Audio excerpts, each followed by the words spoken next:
નમસ્તે દર્શક મિત્રો, આપ જોઈ રહ્યા છો MS24 ન્યૂઝ. અમદાવાદના નારણપુરામાંથી એસઓજીએ 25.8 લાખનો એમડી ડ્રગ્સનો જથ્થો ઝડપ્યો હોવાની માહિતી સામે આવી રહી છે. નારણપુરામાં એલિફન્ટા સોસાયટીના 14 માળે એસઓજીએ દરોડા પાડ્યા હતા. સોગે જિગ્નેશ પંડ્યા નામના આરોપીના ઘરેથી 256 ગ્રામ 860 મિલીગ્રામ ડ્રગ્સ જપ્ત કર્યું છે. કુલ 7 આરોપી સામે ફરિયાદ, 5 શખ્સની ધરપકડ કરવામાં આવી છે. મળતી માહિતી મુજબ, અમદાવાદના નારણપુરા વિસ્તારમાંથી મેફેડ્રોનનો જથ્થો ઝડપાયો હોવાના સમાચાર સામે આવી રહ્યા છે. ઓની ટીમે નારણપુરા જૈન દેરાસર નજીક એલિફન્ટા સોસાયટીના 14 માળેથી 25.8 લાખનો ડ્રગ્સનો જથ્થો ઝડપી પાડ્યો છે. ઓએ જિગ્નેશ પંડ્યા નામના આરોપીના ઘરેથી 256 ગ્રામ 860 મિલીગ્રામ ડ્રગ્સ જપ્ત કર્યું છે. સમગ્ર મામલે કુલ 7 આરોપી સામે પોલીસ ફરિયાદ નોંધાઈ છે જ્યારે અન્ય 5 આરોપીની ધરપકડ કરવામાં આવી છે. MS24 news Ahmedabad.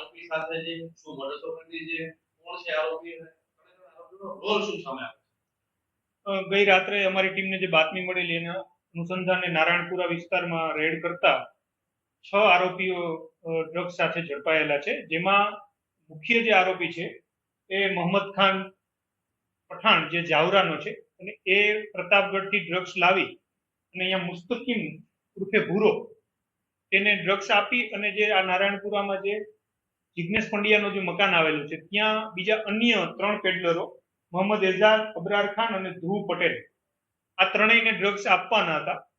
જે અનુસંધાને બાતમી મળતા અમે લોકોએ તે મકાનમાં રેડ કરતા આ 3 જે પેડલરો છે એની પાસેથી પણ ડ્રગ્સ મળેલ છે.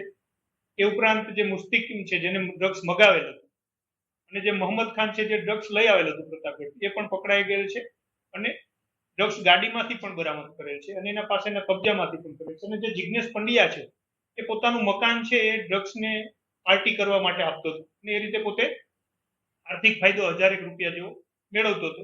અને જિગ્નેશ પંડ્યા અપરિણિત હોય અને પોતાને પરિવારમાં બીજું કોઈ ના હોય અહીંયા, જેથી એ આ પ્રકારની લતમાં એ પણ ફસાયેલો છે અને 40 વર્ષથી એ પણ એડિક્ટ છે.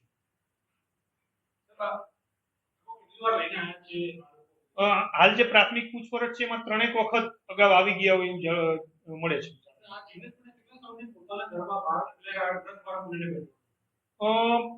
લગભગ આ ત્રીજી વાર હશે. એને પેલા એવું મને જે પ્રાથમિક પૂછપરછ છે એમાં જણાય છે કે ભાઈ પોતાના ઘરે મિત્રોને બોલાવી અને દારૂની પાર્ટી કે એવું કરતો હતો, પણ ડ્રગ્સની પાર્ટી કરી હોય એવી આ ત્રીજી વાર જોવા ના. પ્રાથમિક દ્રષ્ટિએ હાલ કોઈ મહિલા ત્યાં ડ્રગ્સ લેવા આવતી એવું જણાયેલ નથી. જિગ્નેશ પંડ્યા છે એ 56 વર્ષની ઉંમરનો છે, 12 ધોરણ ભણેલો છે, પણ એની જે પ્રાથમિક પૂછપરછમાં એ પોતે ગાંજાનો વ્યસની હોય એવું જણાવે છે, ગાંજો અને દારૂનો. અને ત્યાર પછી આ એકાદ વર્ષથી ડ્રગ્સના પણ પેલામાં એડિક્શનમાં આવેલો હોય અને પોતાના ઘરે અવારનવાર આ રીતે દારૂની પાર્ટી કરતા હોય અને જે આવા પેડલરોના સંપર્કમાં હોય અને આ પ્રકારે પોતાની ઘરે બોલાવી અને ડ્રગ્સનું પણ આ રીતે પાર્ટી કરવાનું પકડાઈ ગયું છે. આજે 3 પેડલરો પકડાયેલા છે એ મોહમ્મદ એજાજ છે એ ગોળ લીમડા પાસેનો છે, અબરાર ખાન છે એ જમાલપુરનો છે, અને ધ્રુવ પટેલ છે જે એ નારાયણપુરા વિસ્તારનો છે અને લસણનો વેપારી છે, પણ પોતે એડિક્શનમાં હોય અને એટલા માટે થઈ અને લેવા માટે આવેલું.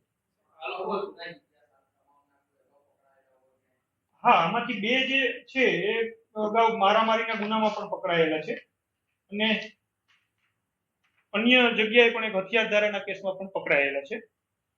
મારામારીના ગુનામાં અબરાર છે જેની ઉપર 3 મારામારીના ગુના છે, એક જુગારનો છે, તળીપારનો છે, અને મુસ્કિમ છે એની ઉપર પણ મારામારીના 2 ગુના છે અને હથિયાર ધારામાં સુરતમાં પકડાયેલા.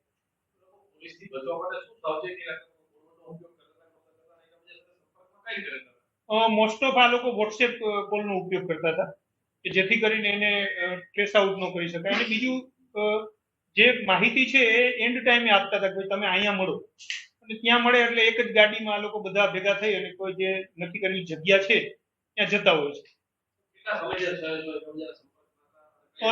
2 વર્ષથી સંપર્કમાં હતા.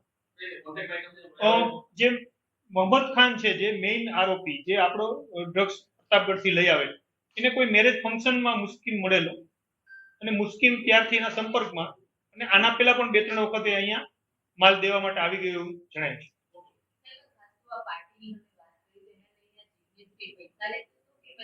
જિગ્નેશ પંડ્યાને 1000 રૂપિયા મળતા એક વખત.